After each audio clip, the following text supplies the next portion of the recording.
Hello, scholars. Today we are going to go over the student note catcher assignment for punctuation rules. So, in this assignment, you'll see that listed throughout the whole thing, we have a bunch of different punctuation rules, and in the rules column, they're listed out for you. And in this video, I'm going to go through each of these. And then we have the image column, which tells us exactly what that punctuation rule looks like. And then you have an example provided for you by Miss Anderson. And then for my personal example, this will be the part of the worksheet that you fill out on your own. So don't use any of the examples that are in here already. Um, so yeah, let's run through each of these rules. So the first one is the period. So a period is a punctuation. It's a rule for punctuation that you would use at the end of a complete sentence. It looks like this little dot right here. You've probably seen it before. And it goes in the bottom right corner, always at the end of a complete sentence. So if you look at this example on the worksheet, it says, I went to the store for groceries.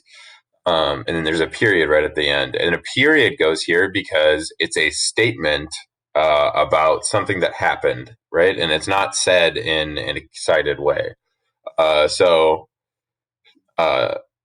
not a question. It's not an exclamation. It's just a complete sentence. So, in this situation, we put a period at the end of it. So, make sure you go through and do a personal example for that.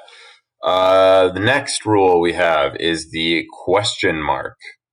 So the question mark goes at the end of a question. So anytime you are writing out a question, you should make sure to put this symbol at the end of it. It's this little curly thing with the dot at the bottom. An example of that would be, what's your name? Excuse me. Yeah, so what's your name is a question, right? Because we don't know what the person's name is. We're asking it. We're trying to find out something that we don't already know. And so, since that means we're asking a question, we have to put a question mark at the end of it. So, you'll see the blue question mark right here. And make sure to come up with an example of one of those on your own. It looks like the one that's in here right now is, how many miles did Miss Foster run yesterday? Again, that's a question with a question mark at the end of it. But don't use that one. Make sure to come up with your own example. So the next one is exclamation mark. So an exclamation mark is used at the end of a sentence or a short phrase that expresses very strong excitement or feeling. So exclamation marks look like this. They have the long vertical line up here with a dot at the bottom. And we use exclamation marks when we're really excited about something. So if we look back up at this example with the period, right, it says, I went to the store for groceries. And we write a period when we're not particularly excited about it. But if I was really excited about going to the store for groceries, I might write, I went to the store for groceries and put an exclamation mark at the end. And now that makes the sentence really, really excited.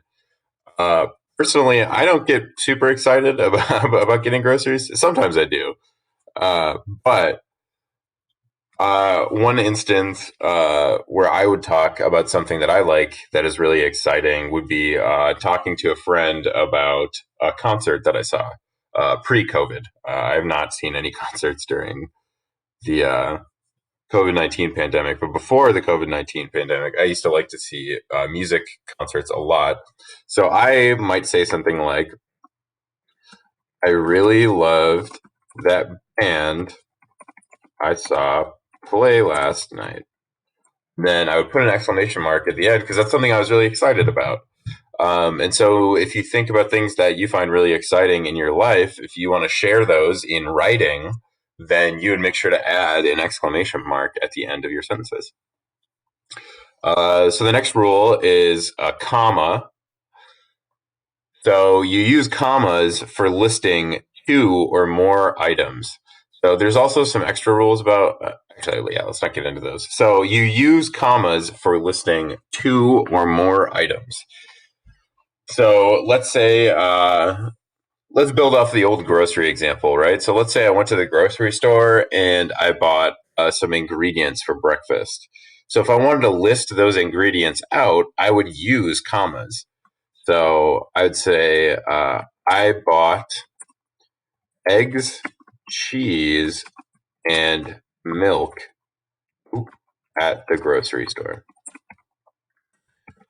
So you'll see that I listed out each of the things that I bought at the grocery store, right? I didn't just say I bought stuff at the grocery store. I said I bought eggs, cheese, and milk. And so to separate the first thing in the list and the second thing in the list, I used a comma. And if I wanted to add things to this list, so let's say I also bought butter, then I would throw another comma in there after the word butter, right? So now the sentence reads, I bought eggs, butter, cheese, and milk at the grocery store. So we can just keep listing things out and use a comma after every single one of those words. But when we get to the last word, we make sure to just use the word and right before it, and then we don't need a comma there, right? So this is just I bought eggs, comma, butter, comma, cheese, and milk at the grocery store. So you can come up with an example of that on your own.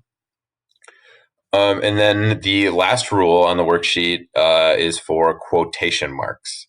So a pair of quotation marks enclose a direct quotation. And then quotation marks look like this right here. It kind of looks like almost like two upside down commas in a way.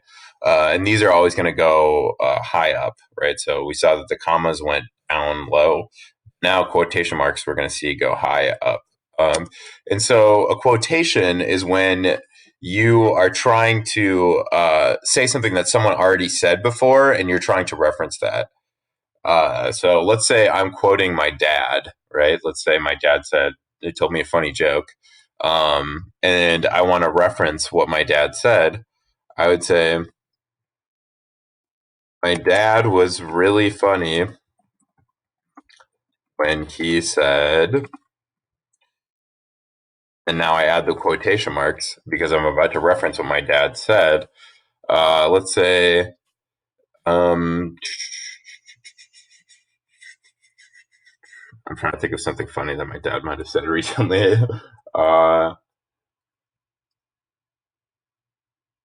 let's say that banana uh, smells like cheese. I don't know. I don't know.